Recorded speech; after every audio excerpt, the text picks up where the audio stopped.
കാസർഗോഡ് വെള്ളരിക്കുണ്ടിൽ വ്യാജ വാഹന ലൈസൻസ് പിടികൂടി. 17-കാരനാണ് വ്യാജ ലൈസൻസുമായി പിടിയിലായത്. കണ്ണൂർ ചെറുപുഴയിൽ നിന്നാണ് വ്യാജ ലൈസൻസ് ലഭിച്ചതെന്ന് കുട്ടി മൊഴി നൽകി. കണ്ണൂർ കാസർഗോഡ് മലയോര മേഖല കേന്ദ്രീകരിച്ച് പോലീസ് അന്വേഷണം തുടങ്ങിയിട്ടുണ്ട്. സാരംഗ് സുരേഷ് വിവരങ്ങളുമായി നമുക്കൊപ്പം ചേരുന്നുണ്ട്. സാരംഗ്, പറയൂ.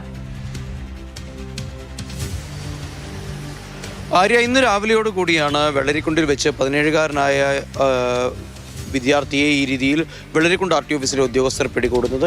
ഈ ആൺകുട്ടിയുടെ കയ്യിൽ നിന്ന് ഒരു ലൈസൻസ് കണ്ടെടുക്കുകയും ചെയ്തു. പിന്നീട് നടത്തിയ പരിശോധനയിലാണ് ഇത് കണ്ണൂർ ചെറുപുഴയിൽ നിന്ന് വ്യാജമായി നിർമ്മിച്ച ഒരു ലൈസൻസ് ആണെന്ന് മനസ്സിലാക്കാൻ സാധിച്ചത്. അത് വലിയ രീതിയിൽ തന്നെ കണ്ണൂരിൻ്റെയും കാസർഗോഡിൻ്റെയും മലയോര മേഖലകൾ കേന്ദ്രീകരിച്ചുകൊണ്ട് ഇത്തരത്തിലുള്ള വ്യാജരേഖകൾ വ്യാപകമായി ചമയ്ക്കുന്നൊരു സംഘമുണ്ട് എന്നുള്ള ചില സൂചനകൾ ഇതിനിടെ പലപ്പോഴും പോലീസിലൊക്കെ തന്നെ ലഭിച്ചിരുന്നു. അതിനിടയിലാണ് ഇപ്പോൾ ഈ കുട്ടിയെ മോട്ടോർ വാഹന വകുപ്പിൻ്റെ സംഘം പിടികൂടുന്നത്.